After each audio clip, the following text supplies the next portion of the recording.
All right, welcome to Wednesdays with Wyatt. This is your host, Wyatt Elke. Today I'm joined by Nolan Clark. How's it going, Nolan? It's going good. It's always good. So, how was your weekend? It was great. I supported my basketball boys at South when they beat them, and then I went to Grand Forks, supported the girls hockey, and finished the weekend off snowboarding. So that sounds like a very good weekend. Thank you. Yeah. I had a pretty good weekend myself.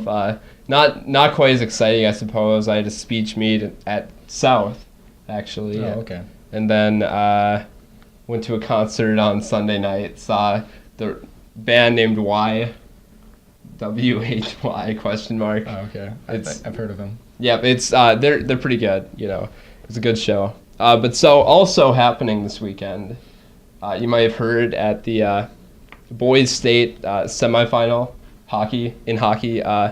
Red River was playing Davies, and 3 Red River students donned KKK uniforms for about 30 seconds or so. Definitely heard about this. Made national news. I can't miss it. Can't miss the footage, really. Yeah, I mean it's all over, and when you see the footage, it's really pretty incriminating. I mean, we took a look at the picture a little bit ago, actually, and it's very, very noticeable. There's no mistaking it. They made pointed hoods and all. Definitely, it was intentional. I can't see this being an unintentional, just a coincidence. Yeah, I mean, I think they definitely knew about the KKK and stuff like that. But I think, I mean, everybody's very quick to incriminate them, and it's a very bad thing. But I think they probably didn't know the full extent of what they were doing. Yeah, exactly. They probably just thought it was a joke, which obviously it's not a joke. It's not funny. But now they will hopefully learn from this and then not do it again.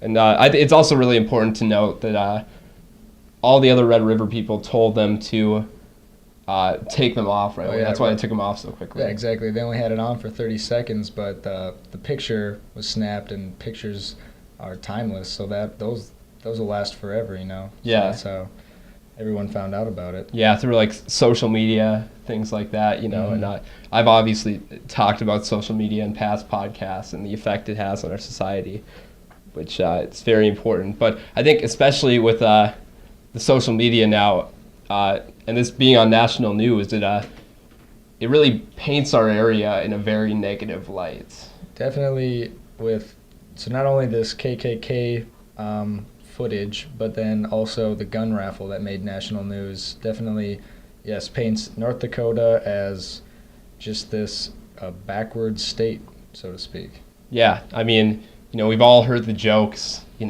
go somewhere else and you say you're from North Dakota and people say, oh, don't you guys ride horses and buggies? So you guys don't have electricity, do you? Ha, people laughing about it. But right, yeah. I mean, even on Xbox Live, people find out that you're from North Dakota, and then you can convince them of anything, I ride to school on a buggy. I don't even have the internet, but the internet is required to play on Xbox Live. But they believe it. They believe it nonetheless. That definitely shows that, maybe we're not the ones that are backwards and things like that. But, I mean, if you go on the internet and you search does and then NOR, one of the first things that pops up is, does North Dakota exist? Yeah. Many people get the Dakotas confused, of course, and they a lot of them just think it's part of Canada. They don't even know what's up here. Yeah, exactly. I mean, and once again, going back to the kind of searching thing, if you go to some of the websites, some of the stuff's pretty funny. There's some pretty funny screenshots of people saying things, and pictures of North Dakota with funny. Yeah. But that's just, I guess that's on the internet. You can find stuff like that pretty easily. But it's funny being from here and seeing stuff like that. Definitely. Seeing all the misconceptions that have arisen, throughout the past few months now, especially. Yeah, I mean, people don't even realize that North Dakota is kind of a feat of nature. We have the largest, I'd say, weather range available. You know, we get 130-degree weather in the summertime sometimes, and then but in the winter it can drop to, you know, negative 40, 50, and people don't. I mean, they should really. People don't respect that. Yeah, I know. It's a pretty big thing. And I mean, especially just to talk about weather for a second, you know, I'm sure everybody's heard people from like Alaska come down here and say it's colder here because they don't have wind up in Alaska. Right. Things like that. You know, we brave it out here.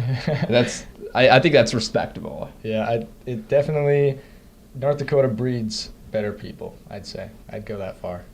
That's very, very nice of you to say. I mean, I agree with you too. We definitely do raise many great people. I think North Dakota is a great state, and it really just bums me out when things like this happen. Exactly. The rest of the country doesn't see what we see.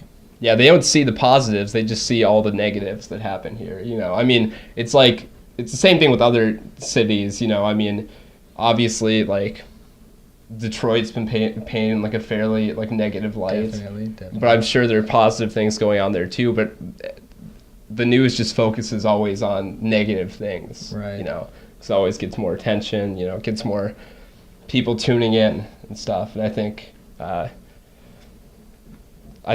definitely there are news networks that are taking advantage of things like this. Whatever puts up the numbers. Exactly. Just to kind of ostracize, you know, our state as kind of an entertainment purpose. You know, it's kind of like a laughing stock in a way when things like this happen. Yeah.